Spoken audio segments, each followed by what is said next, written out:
recording is going for tonight's episode of Ookie Spooky.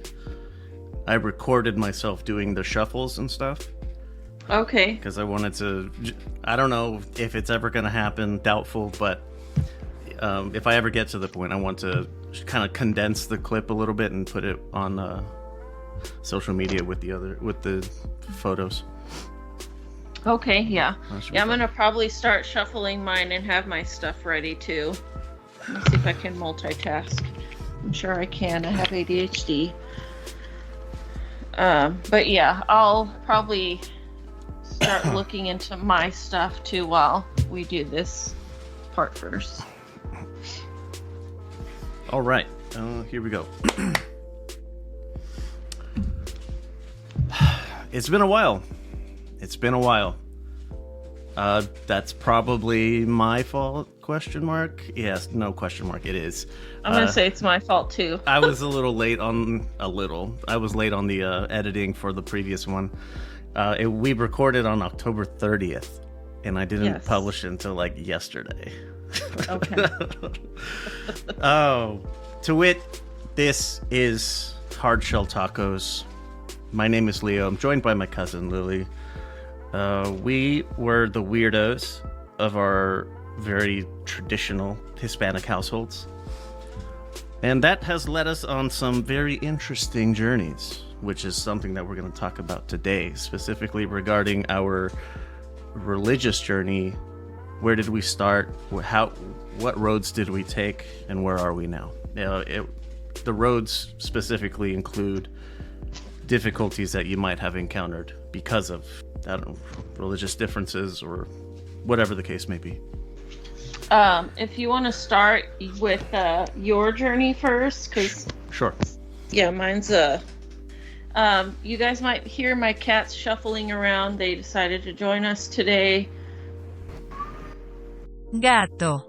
Oh, there you go. Lupin already said hello. Yeah, that's Lupin. He said hello. So, yeah, we have some special guests in the background today. One of mine is in the back, and she I think I mentioned, I don't remember where, but she loves messing with box flaps and paper and things like that. Oh yeah, that's what mine are doing right now. And that's exactly what Eva's there's doing a box, behind me. There's a piece of paper. There's some tape that I scrunched up for Weasley because he loves tape. But yeah, they're both in here. You might hear them screaming at each other at some point because Weasley hates Lupin. All right, let's see here. The journey that I took. I've mentioned previously that I had gone to catechism, aka Catholic Sunday school. Mm-hmm. So that's where it started for me. That's the earliest recollections I have, waking up super fucking early on Sunday to get to 5 a.m. mass.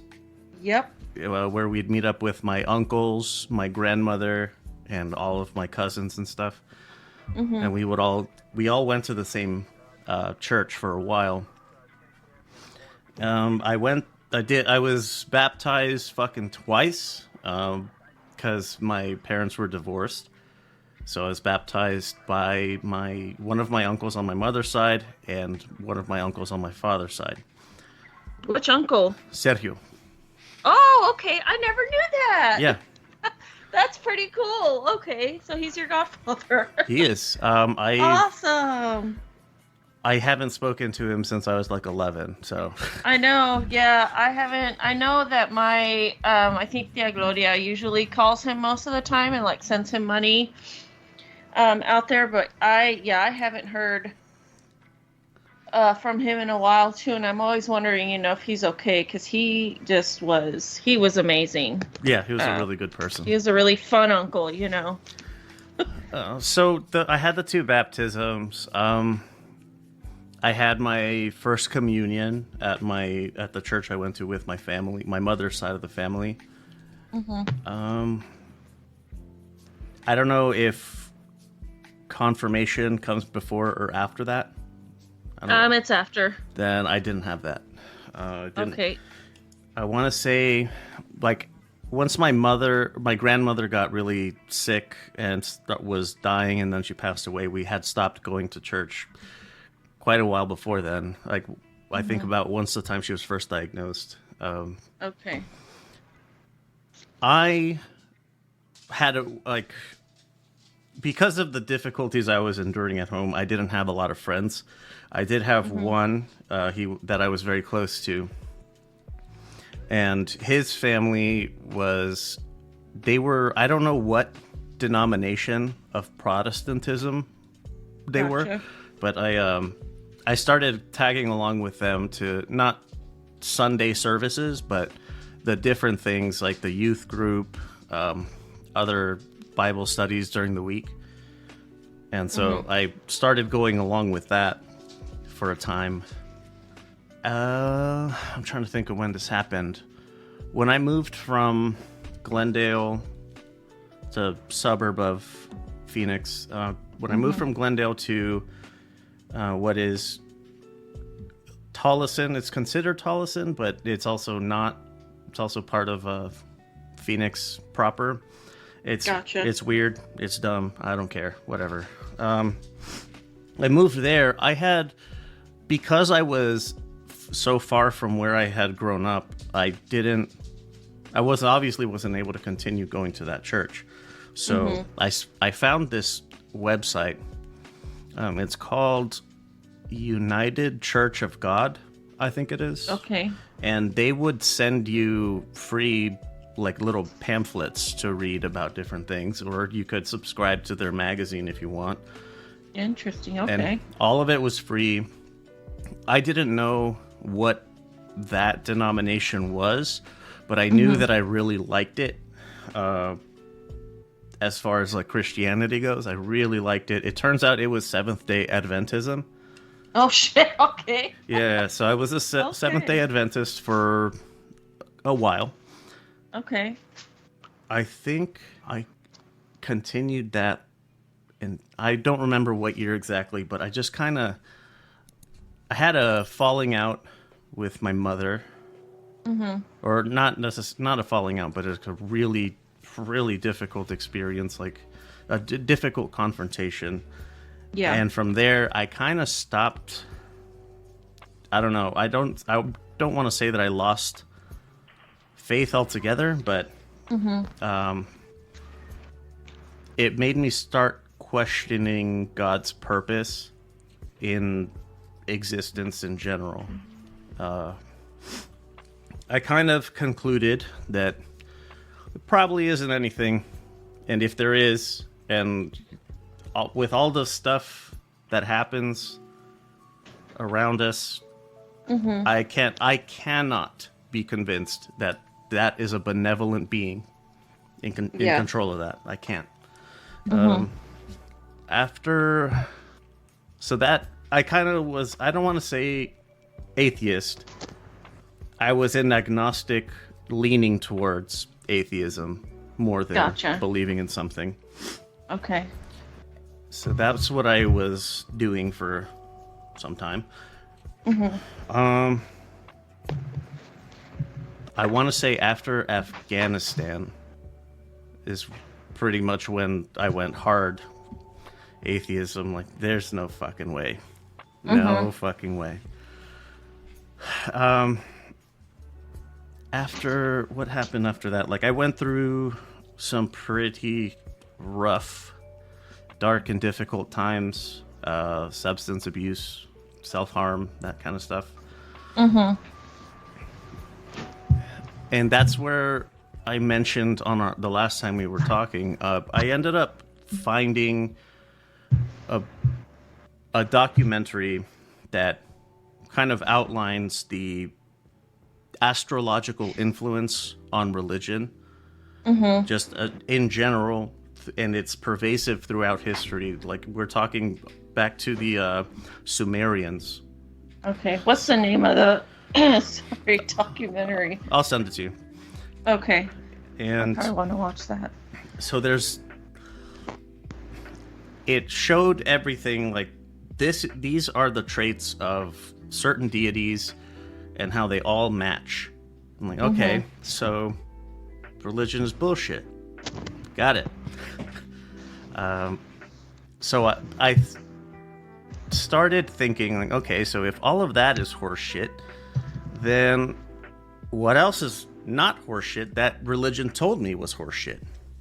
Yeah. So I started looking into different things, like I learned about left-hand, right-hand path stuff, dark and light magic, tarot, Ouija boards, fucking demons, ghost spirits, all of that stuff that, like, Catholic me would have been horrified to hear about. Yeah.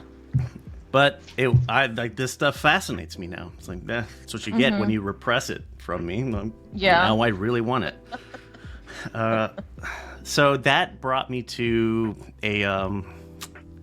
as I started reading into other biblical stories to try to suss out a bit of truth to them, if there is truth to them, that was where I issued the challenge on our last one. I can say with an extremely strong degree of certainty that Lucifer is not Satan. Those two things are completely unrelated. There is the only correlation is when Paradise Lost made them synonymous. That's where it started. So you could call it a tulpa, in that enough people believe it, enough people think about it, that makes it true. Because I know the fucking facts. I do. But no one's going to believe me because they are stuck in their belief that Lucifer equals Satan, equals the devil, whatever. That whole thing. But I decided, you know what? I don't care. I'm going to go with this. I'm going to start looking into what this falsely demonized character is. And so I looked into that. I was practicing is kind of a hard word, but in avowed, I guess, I self-identified as a Luciferian for a few years. Okay. That actually led me to Freemasonry, and these things are completely unrelated. For anybody who might be thinking, like, oh, Luciferian wants to go to the Freemasons. No, absolutely not. That's not what it is.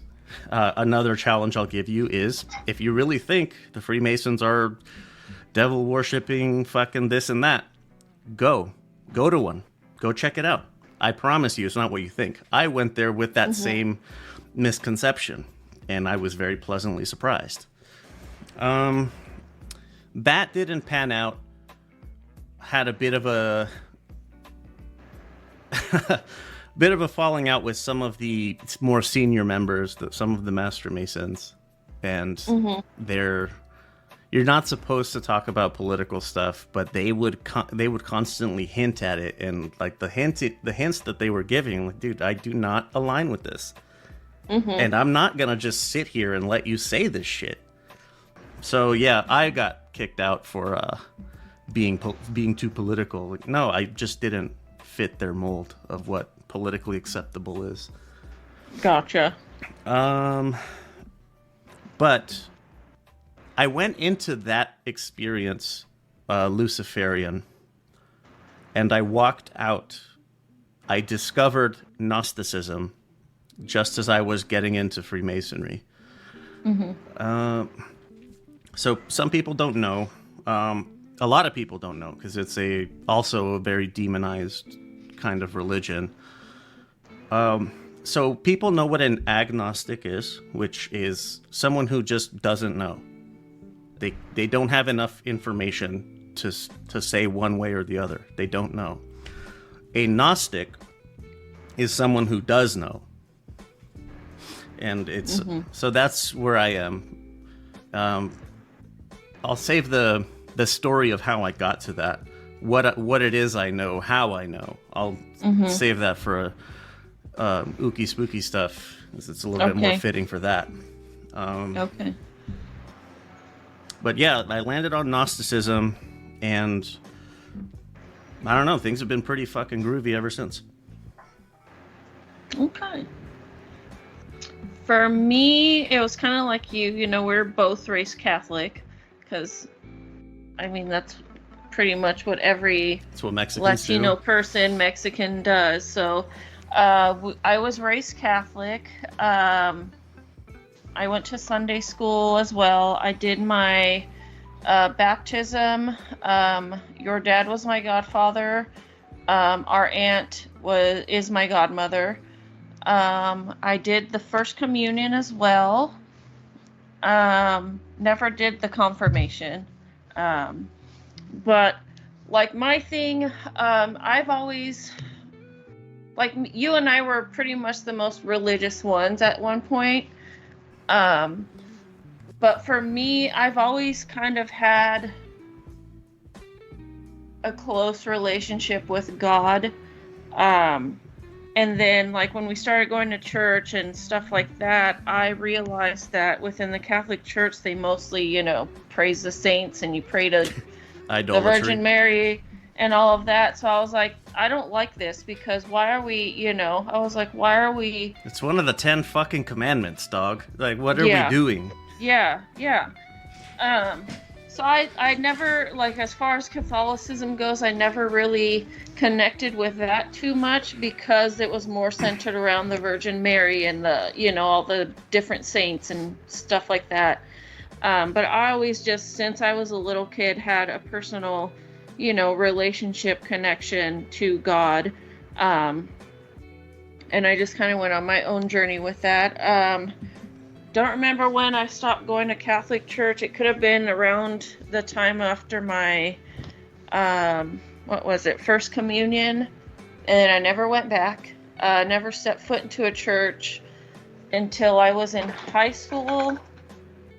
God, I don't even remember the age. It could have been my sophomore, junior year of high school. My best friend at the time, she started going to youth group and stuff, and she asked me to come with her one day. And I was like, yeah, sure, I'll go with you. It was a non-denominational Christian church. It's weird that it's labeled that way, because non-denominational is a denomination in and of itself. It's fucking weird. Yeah, yeah. So I started doing that for a while. I loved, you know, at first, I loved, you know, the atmosphere there. I loved that they were more focused on God, you know, and speaking about all of that. And I felt more of a connection with that. So for a while, you know, I heavily identified as a Christian and did all these things. But then I started to feel like pressure as far as getting baptized with the Christian church. Like, they would always, I would go to Sunday service, and then I would go to youth group, which was on Wednesdays, and I would go to, like, the different, like, the trips that we would have, and, like, the little camps that we would have or whatever. And it was just a great experience. It's probably something that I needed at the time to get me through whatever it was. But I started to notice a little bit of hypocrisy within my church, you know. If you were different, or if you were not baptized, they kind of treated you like crap. They didn't really pay much attention to you. If you were of a different race, you know, things like that. If you kind of challenged or asked questions about certain things that they believed in, they would kind of cast you out a little bit. And then I'll never forget the day that because I heavily felt the pressure to get baptized from, like, the first couple of weeks that I started going there.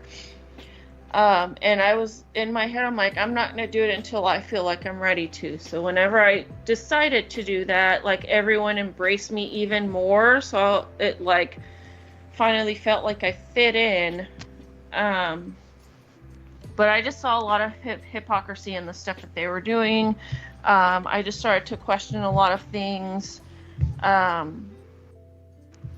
Because I'm a pretty open-minded person. I'm accepting of, you know, everyone. Unless you're a racist or, you know, a terrible person, then no. But Like, I really support the LGBTQIA plus community. I'm all about that. I embrace those people. I embrace others of other races, cultures, whatever. Yeah, And same. I started noticing, like, my church was mostly white dominated. Like, there wasn't very much culture within there. So I'm like, I don't like this.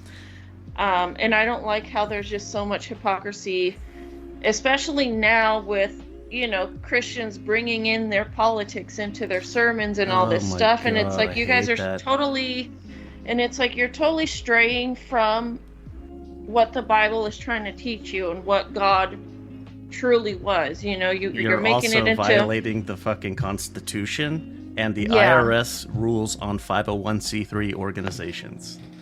And then, I don't know, I just started to see a lot of hypocrisy with what these people were teaching and their actions, I'm like, this doesn't add up to me. So I just stopped going. I would go here and there once in a while, like my senior year or after high school, but I just completely stopped going. And the thing that I just came to realize is, like, I still believe in God and have my own relationship with God, but I don't care for organized religion. I don't care for it. I don't want to go. These pastors, they're just pushing their own agendas at the end of the day, and I don't like that. So that's why I stopped going. I have turned into other things. I've always been kind of curious about the occult. So, like, with astrology and witchcraft and crystals and this and that, I've always been a curious person.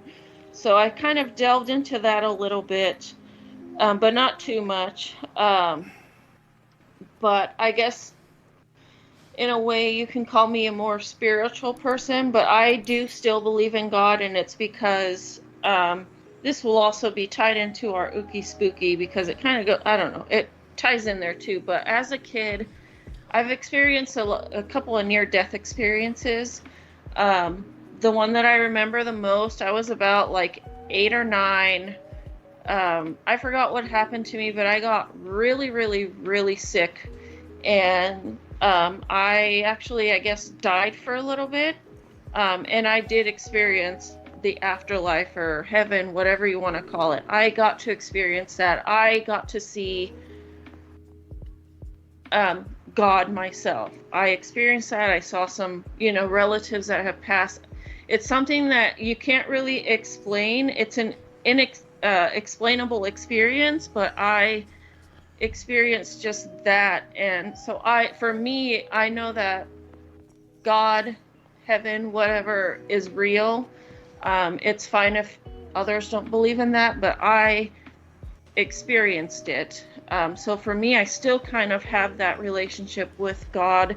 It's just not within an organized religion. I just do my own thing, and I think that's kind of what keeps me going, and what has kept me around for so long is just that close relationship that I've always had with God, because for me, at the end of the day, he or she is the only one that's gonna have my back and really push me to be a better version of myself. So it's kind of hypocritical for me to even say that, because I also like the occult stuff as well. So it's like a weird thing that I'm going through, but I've always just been like that close in my relationship with God since I was a little kid. I've just always had my own thing with that. And I was also in the Pentecostal church for a bit,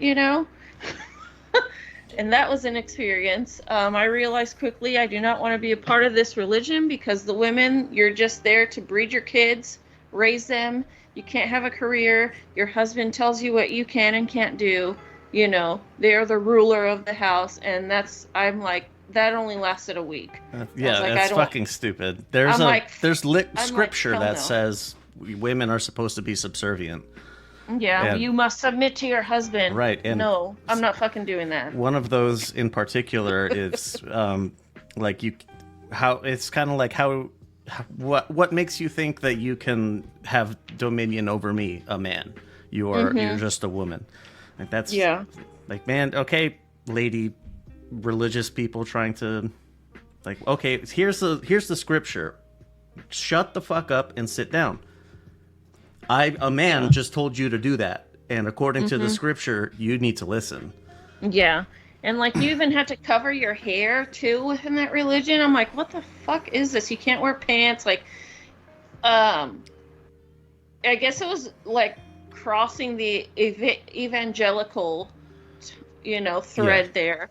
And I was not about that. I was like, I don't like any of this. I don't like it that the men are the ones that are going to have a say in what I do or don't do. Like, no.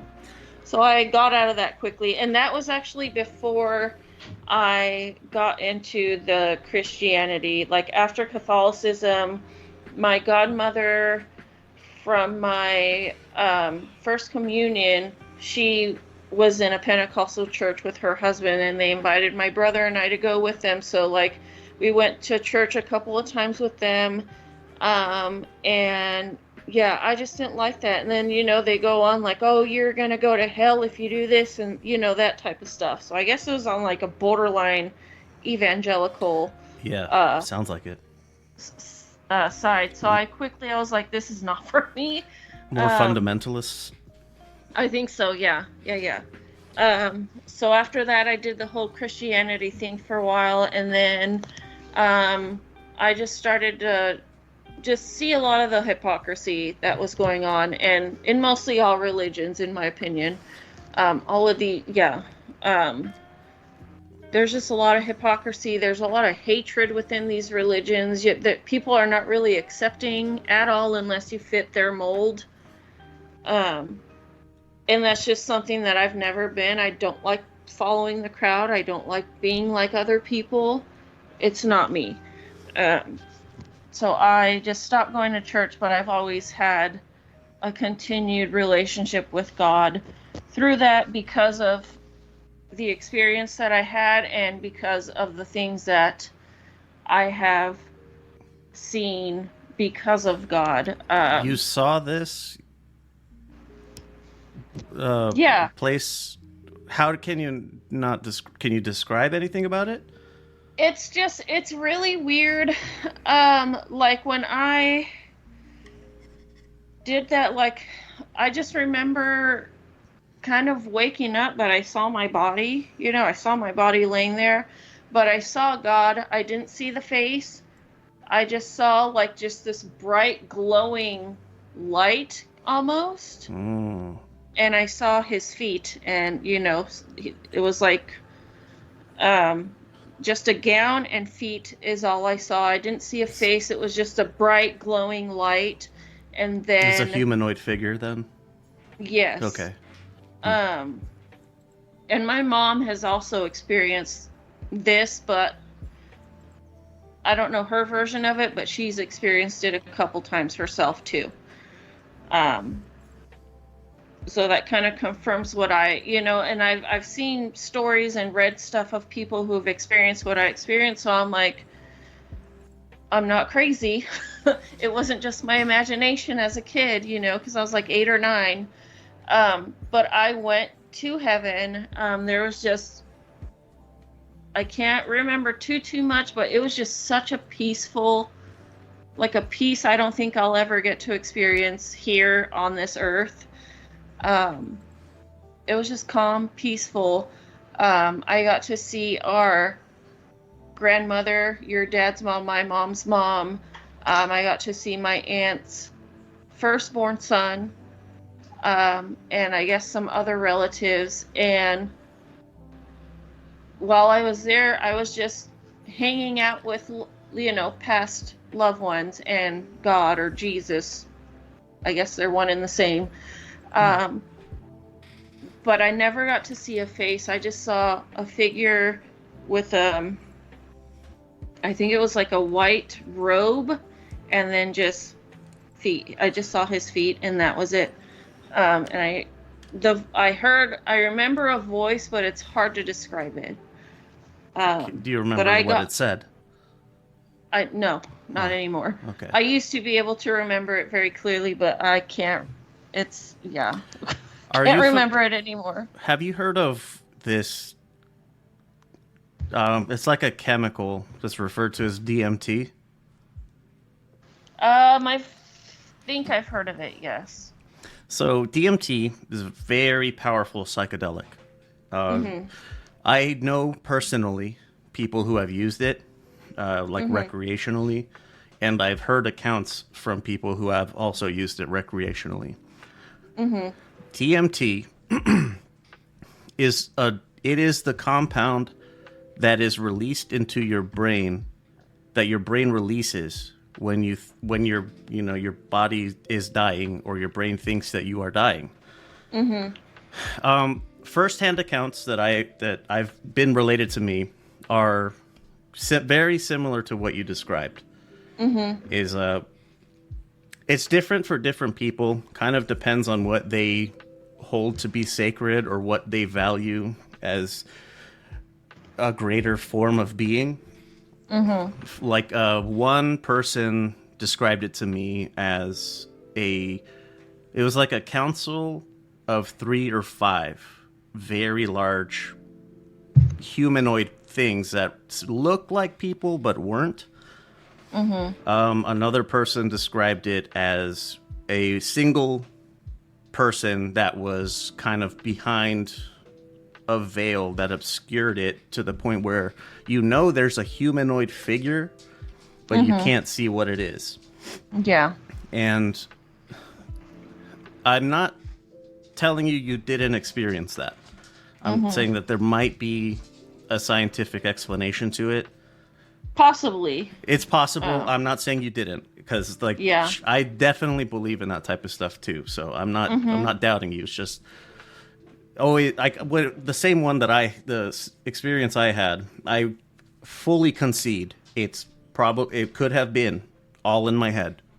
Mhm. It just to me did not feel that way. Yeah. Just like for you, it didn't.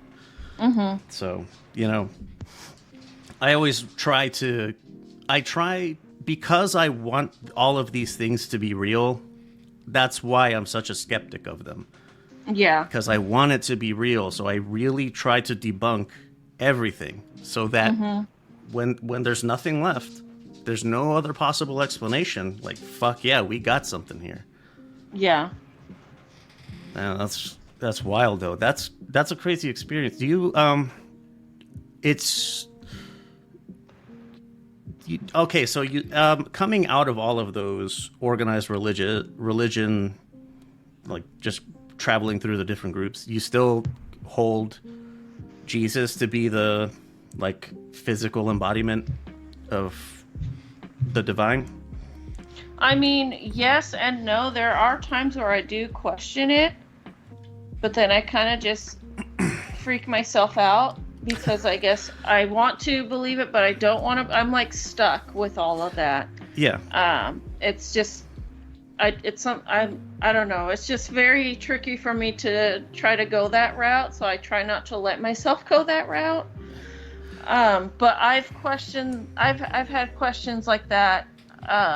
You know, um, yeah, I've had my questions I for forgot. sure. I had this when I was in boot camp. I went to the Protestant services there, and I remember I was, coming off the recent revelation to, the family, my mother's side of the family, of what I had been enduring. Mhm. Excuse me. So I was still like really vulnerable and sensitive emotionally. Mhm. So I would go to these services, and I would try to sit as far in the back as I could, because like all these songs and shit that they're singing, all about love, like the unconditional, immutable, unshakable love that the Lord has for me, and I'm sitting in the back like I'm legitimately weeping, like this. No, nobody loves me like that. Nobody can love me like that. Mhm. And that was a difficult experience for me. Yeah. And I know a lot of people that kind of go through what we do, we, start asking, like, if, for instance, like, if God is so great and loves me so much, why did this stuff happen to me? Yeah, absolutely. And I mean, I've had those questions too, but I don't know. I think it's just like a sense of security for me to hold on to that. But it's also because of, what I've experienced. Yeah, absolutely. With my relationship with God, that I still kind of keep a close relationship there. But I know that I've had questions regarding all of that, but it's just not a journey I'm wanting to take, as far as Are you getting aware answers to those questions. Are you aware of, or do you know about the there are a motherfucking shitload of books that were excluded from the Bible. Are you aware of that? Yeah, Okay. yes, 100%. Okay. I am going to say something. My dad is an atheist. He went to church with us, though. He is our cousin's godfather, and I don't know if he's your sister's, but my dad pretty much read the Bible a lot as a kid. Like, he went to Sunday school, or they taught it to them in school or whatever. And my dad likes to talk about how the Bible was written. My dad says that it was just people that were just on drugs, delusional in the desert, that were having all of these visions and things like that, and that's how the Bible was written, and it's just been retranslated into very different versions over the years, and they only now have whoever. I think it was up until like the 1950 something is when they really started to take stuff out of it. I know some people still have the whole book of the Bible that has those stories that are no longer in there, but I know around sometime in the 50s, a lot of the stuff got taken out, rewritten, to just benefit the white man, and their agenda. So, I know that there's 50 million versions of the Bible. I know that there's missing chapters. I actually would love to read those. Correct in essentials. So the Council of Nicaea, which was like a 320 something BC or AD, that is where the Vatican and the Roman government elected, or they chose which books would be considered doctrine. That has persisted through time. It was originally written in Coptic, then it was translated into Latin. From there, King James, I think, of England, translated it to English, to English. So that's the original. The King James is the original. There are other interpretations or different translations that do change things, but the King James is as close to the original as we have in English. Yeah. The other books that I was talking about were rediscovered in 1952. It's all of the things that were taken out were rediscovered. And I have a copy of it sitting right next to me. A lot of stuff that people don't know about. And you'll have to send that to me somehow. So people refer to, like, they call these things heretical. It's heresy. And the only thing is that I can really ever ask is, like, what makes the ones in the King James holy? Because the Vatican said so? I don't think so, buddy. I'm going to read all of them, and I want to see what the fucking real deal is. And nobody's going to tell me what's true and what isn't, because I have the capacity to figure that out for myself.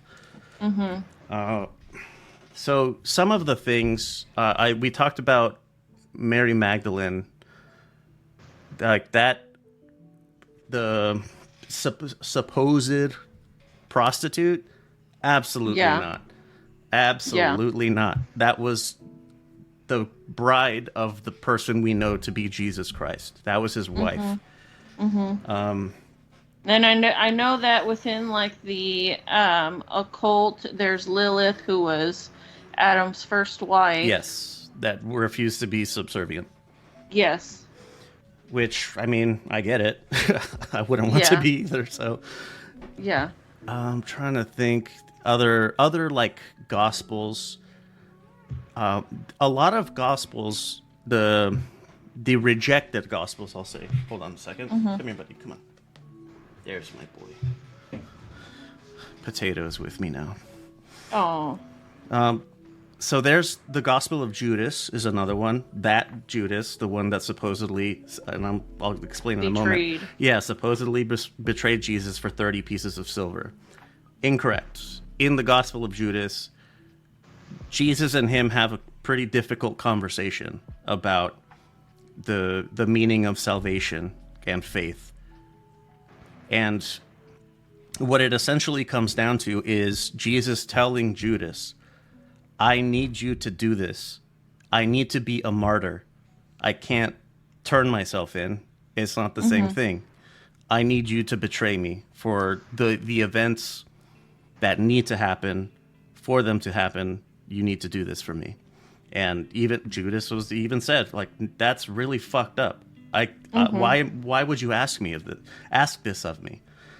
And so Jesus tells him, like, you're going to be hated. Everyone will curse your name on earth for eternity, for all of existence on earth. But you will ascend to heaven with a greater reward than anyone will ever know. Kind of. There's another one, the Gospel of Thomas, that talks about what heaven is, where heaven is, how do you get there. The Gospel of Judas talks about it too, but they often phrase it as knowing yourself. When you know yourself, you will know the divine. When you find the divine in yourself, you will know. So that's where Gnosticism comes into play. Is if you know yourself, if you know who, like, understanding the spiritual aspect of yourself. Yeah. And I can see how, like, some of the occult stuff ties into that too. Absolutely. Because it's really about, do your shadow work and, do all of this deep work within yourself, and you will understand yourself. You'll have a greater power. You will ascend. Yeah. So I can see how all of these other things kind of tie into kind of the same thing. So the thing about, so what the position I've come to land on is that churches denouncing that type of stuff is them, because they have a monopoly on salvation through Jesus Christ as your Lord and Savior, who was a living God. And I don't believe in the living God part of it. I believe it was a real guy. Like, there's no question about it. Like, the dude, some like 30-year-old rabbi was walking around in what is, like Israel, modern day Israel and Palestine.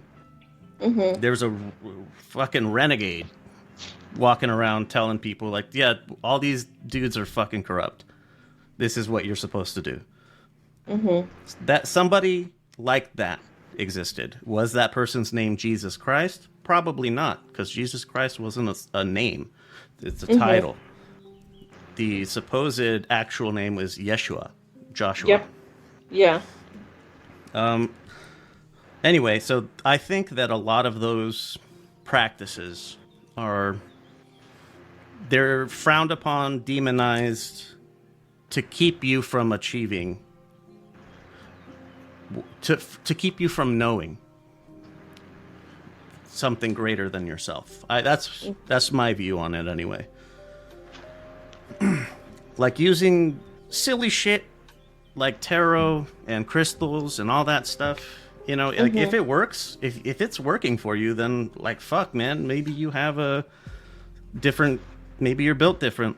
And those things work for you. If they do, like, more power to you. Not, who the fuck am I to say that it is or isn't correct? Sounds like to me like you had a Gnostic revelation. Yeah. I was gonna say, that. Gnosis is, my experience was not quite the same. I was 23, I want to say. Okay. I think I was into like a week from the first time I had ever smoked weed in my entire life.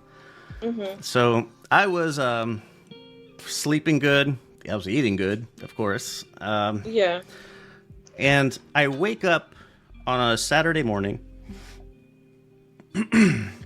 sometime in August. It's a Saturday morning in August, and I wake up, I remember feeling very refreshed, because I had gotten high the night before, so I slept really well. I felt refreshed. I wasn't tired anymore. It's like, damn, like I had a good night's sleep. This is new for me. Yeah. And I grab my phone and I lay back down, and I'm just like looking through my messages and stuff, and I just set it to the side. And this is the part where let me give the skeptic's disclaimer here. I fully concede this could be all in my imagination. I concede that. I volunteer that. I also would like to give the disclaimer. I did not fall asleep. I was not high. I had not been drinking. I had, at this point, never tried any sort of like mushrooms or any other psychedelics. Something, I don't know what, it felt like a hook into my forehead, but not painful, but it just something hooked onto me and pulled from my forehead. I didn't see anything. I couldn't see anything, which I'm sure someone's like, how convenient. Like, I know.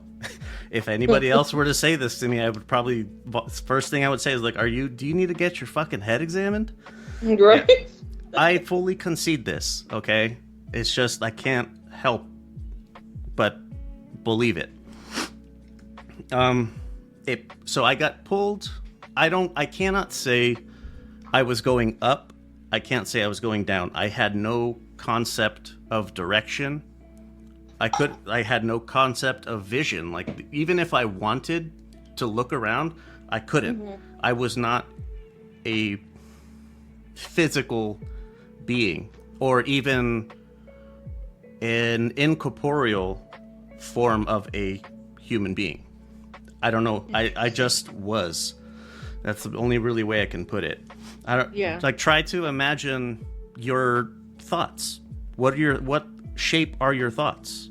What shape is your thinking in your brain? It doesn't have one. Sorry, my cat's fine. I'm like... That's fine. So I get pulled up. I say up, but I don't know. I get pulled out of myself. And the movement sensation stops, and I have no idea where I am. I have no idea what's going on. I will never, to the day I die, forget these two things that were said to me. The cosmos is infinite. It never rains here. Interesting. Okay. After that, I kind of felt like a little bit of a rush, and my eyes I saw things I was seeing again, and I jumped up like, what the fuck was that? Yeah. So that's interesting. That to me, it took me a long time to figure out the significance of that. I don't know what those phrases mean. I have no fucking clue. But that experience is when, looking back on it, I realized that was my Gnostic experience. Gotcha. I had a personal interaction with something greater than me. And I have no idea what you want. Okay, if you could really, you could give me a little bit more information, it would be nice. Yeah. But I don't know that Sorry, after. No, it's fine.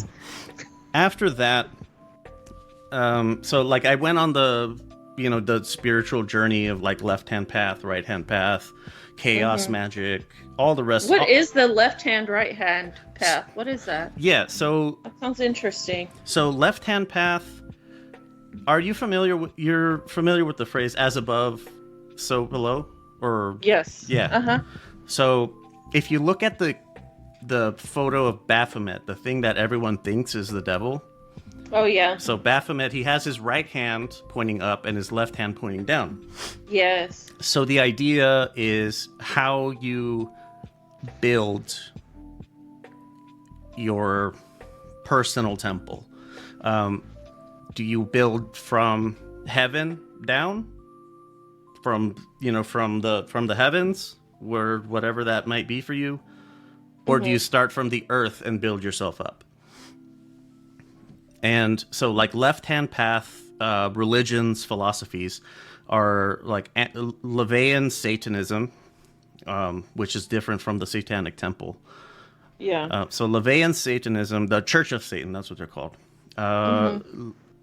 Different brands of Luciferianism.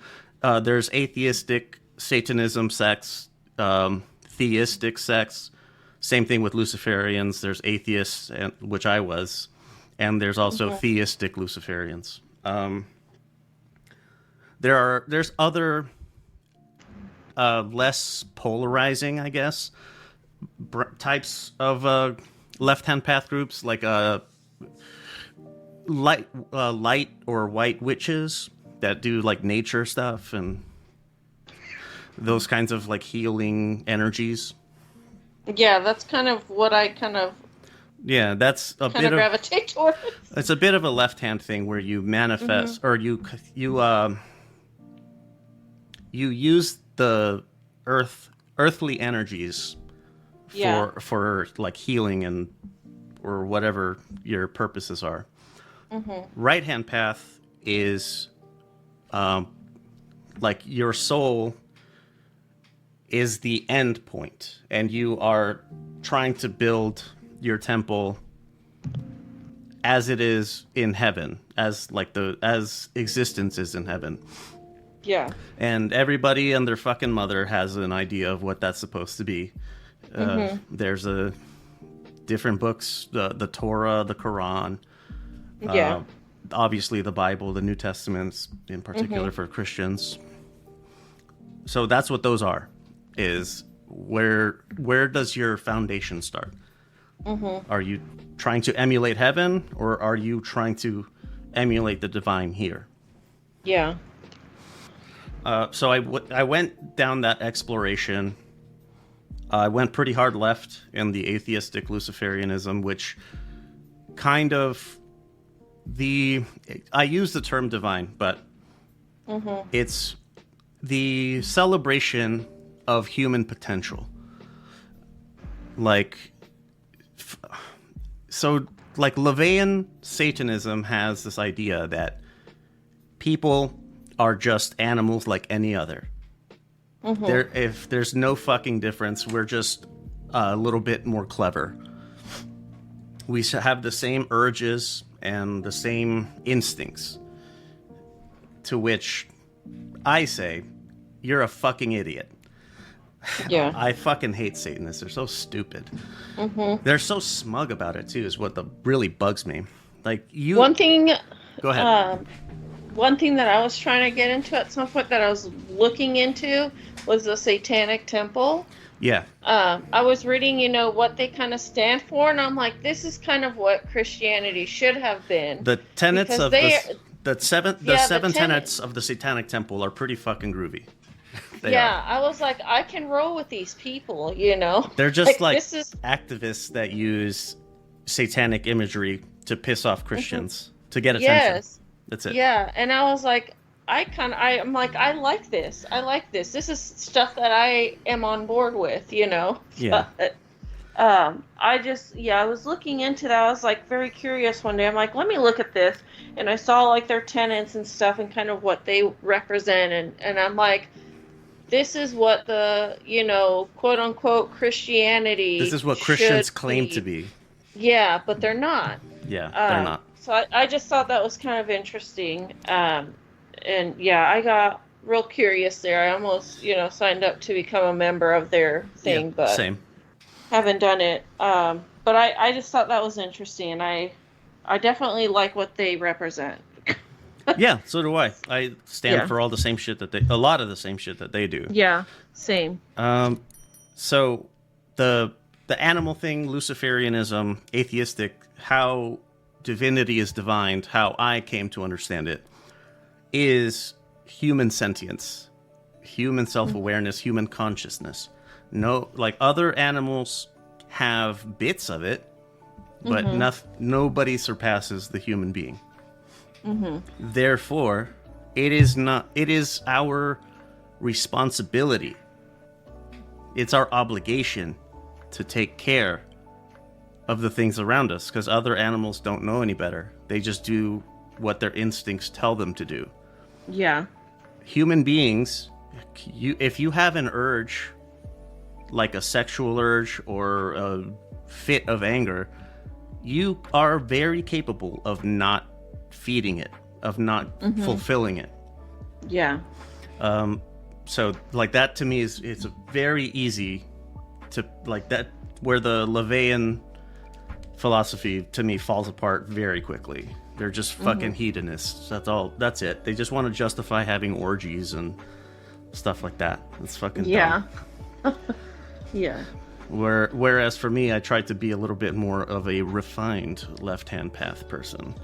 Gotcha. The same activism as like the Satanic Temple and other LGBT rights groups, women's rights groups, all the rest of it, all the typical liberal shit.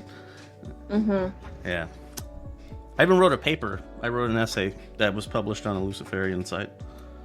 Interesting. Okay. Because some fucking clown, it was so there was a book that was written by 4 different like Luciferian scholars, quote unquote. And on the comments, I found one on Instagram, and one of the comments was from one of the authors just speaking to his specific section, and the commenter was like, "Oh, good, yeah, yours was the good section. The rest was a bunch of liberal crap." Oh my god. And so that's when I kind of had to think, like, is Luciferian political? I don't know, dude. It's not. It isn't a political thing. If you're a Luciferian, man, like, these things are your obligation, because this is what Luciferians think and hold to be true. It's not It's not a matter of politics to protect other animals. It's your obligation as a higher being. Oh boy, I've really ranted on stuff that I usually don't say in public. I dig it. Yeah, I'm like, I don't know what else to say on this thing, but yeah, that. But yeah, definitely. if anybody has they think you want to go toe to toe with me on this stuff, please feel free. Please. And if any of you are in the midst of, deconstructing your own religion or stuff, and you have like questions, or you want to give us your thoughts as well, like, let us know. I forgot to mention. We can definitely speak on this. Yeah, I forgot to mention just how much I studied Islam before my deployment. Because to have a cultural understanding of the people, their culture is definitely woven into Muslim fundamentalism, I guess. Yeah. Or the Quran in general. So I did a lot of studying on Islam. Like, wow, this is actually pretty cool. There's a lot of shitty people that are fucking it up, but in and of itself, it's pretty cool. So yeah, like Lily said here, like we've been down the fucking all of the windy roads that you can probably think of. And I have a lot of books. You want to talk about Shinto? the Japanese indigenous religion, because I have Ooh, that okay. one. Do you want to talk about Taoism or Buddhism? I forget the name of them, but there's a couple of books on Hindu that I have. Okay. I'm into all that stuff, like religious history and I don't know, studying it as a whole. It's very It's a pet passion of mine. Yeah. Yeah, I've always just been curious about, other beliefs or whatever. I've just always been an open-minded person, so I'm always kind of open-minded to maybe experience other things. Yeah, for sure. Hence why I went through this whole um, path down all these other types of religions, and then just my own personal stuff and going into the spiritual realm of things. Yeah, you might be a Gnostic without even knowing it. Yeah, I'm starting to think that I do align with that more. Oh, I do have a nonprofit that's dedicated to Gnostic study. Okay. That I don't tell people about because I don't want to seem too fucking pompous. Okay. Oh God. Like, feel free to share it with me. Yeah, I'll get you the. You wanted the documentary, and what was the other thing? The other books. Oh, right, the Naj Hamadi. Got it. Mm-hmm. Okay. So, let me get, because we can cut over to Ookie Spooky here. Okay. Yeah, I already have my stuff ready here, and it's nice. Very similar to the other Yeah. ones that I've done. I'm like, what the fuck? Yeah, same here. What's going on here? It's really bugging me. Yeah. Because like I keep saying, I'm a skeptic of this because I want it to be true, and I'm using. You know what? We're gonna talk about this. Go check it out on Ookie Spooky Stuff. We do have one piece of business to get out of the way. Listener question did not leave a name. What is the significance of the name Hardshell Tacos? So, I had this show lined up in the shoot, ready to go. I had started making all the logos and stuff. The name just, it's I don't know, it's kind of funny because like Hardshell Tacos, there are crispy, like traditionally there are crispy ones because like you fry them up a little bit. But hard shell tacos, as we know them here in the U.S., they're not. That's not how we get down. That's not what it is. Yeah. So, hard shell tacos are a modern accoutrement on a traditional dish. So there's that. Hard shells are, think of that as your persona, trying to protect your delicious innards. So there's that. Man, those were the two I can recall. Yeah, I'm like, I don't know. I just jumped on board. I don't know how the name came about, but I kind of like it. I don't know. It works. Yeah, like it has these like that symbolism that I ascribe to it. It's not like retroactive. Like that's this was a conscious choice because of those things. Like and even with us being, Mexican and living in that kind of makes sense too. Like I'm a white taco. I'm a hard shell taco. I'm a white people taco. Yeah. But I kind of see that going hand in hand because we are Mexican American too. That kind of makes sense to me too. Yeah, that's what it is. That's just how I see why we use the name. But it kind of could go in, we have our outer shell, which is, us, our walls, we're crunchy. All the ingredients are probably just different parts of ourselves, of our path, our growth, our personality. The toppings are little sprinkles of whatever that Hobbies. makes us, So that's kind of why that's just probably my that's what it is. definition of why it's called. Yeah, that's exactly what it is. That's why the segments are referred to as that. Yeah. So Um, there you go, listener. That is why this is called hard shell tacos. yes, please ask more questions for the love Mm-hmm. of God. Yes. Right. Okay. If that's all we got Mm-hmm. for hard shell taco business. Let me get our outro out of the way here. So, we had mentioned Ookie Spooky Stuff. That's like a little daily show that we do. We do a daily tarot and oracle reading, and we're on our first week, and we're a couple days in, right, or a few days in, Yeah. and like Yeah, holy yeah. fuck, these things keep building on top of each other, and it doesn't make Yeah, they sense. do. Yeah, they do. It's not cool. It uh, it it's the one I have is interesting right now. It's like completely kind of opposite from the one I did yesterday. But it ties in. It's weird. I'm like, what the hell is going on here? so check that Um, out on Ookie Spooky Stuff. The logo or whatever it has, all of them have ravens or crows because fuck mhm. yeah. Um, I let's want to befriend a crow and a raven. Like I've seen people have friendships with those birds, and it's cool because they bring you stuff. Yeah, they bring you Oh, gifts. yep. What else we got? In the sporting section, we have Ultimate Fucking Casual for MMA and B-Sides Boxing for boxing. The farce that was Fury and Ganu. That yes, go. You can go check that out over there. On either one of those shows, on Ultimate Casual, we talk about Ngannou, and then on B-Sides, we talk more about Tyson Fury. What else? Progressive Patriots.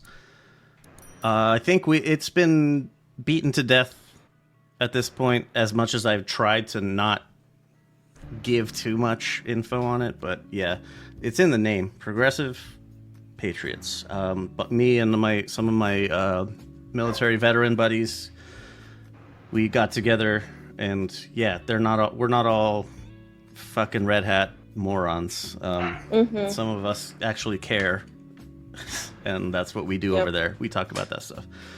We have an international and a domestic one. So the international one, I had been putting it off, talking about what's happening in Palestine, but enough of the fucking namby-pamby bullshit. It's time to call a spade a spade. And if you Mhm. don't know what that means, you can listen to Progressive Patriots. There's also a fucking like genocide going on in the Congo. Are you kidding me, dude?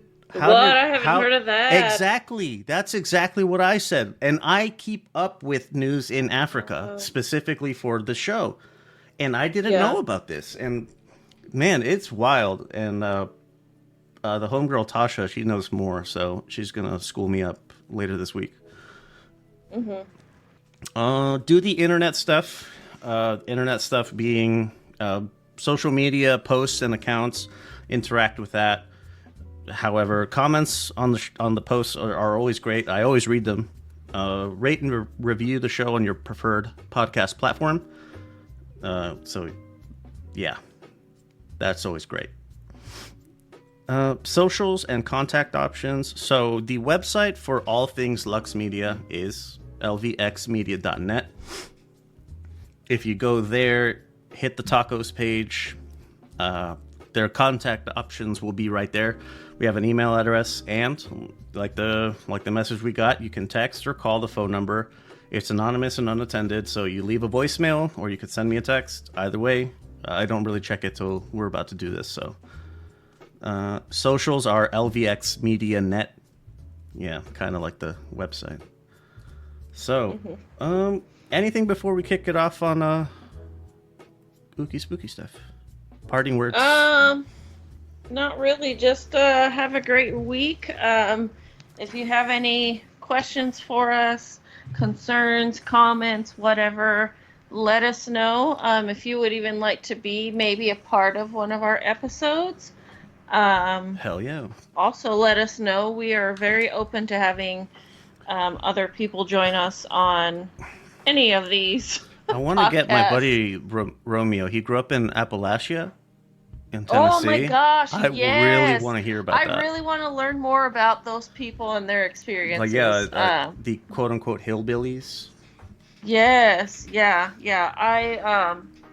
Yes, I definitely want to hear some stuff about that because that's interesting to me. That's become very interesting to me lately. Is learning about the Appalachian people. The shit is fucking rough, man. Like up the entire mountain chain, it is rough.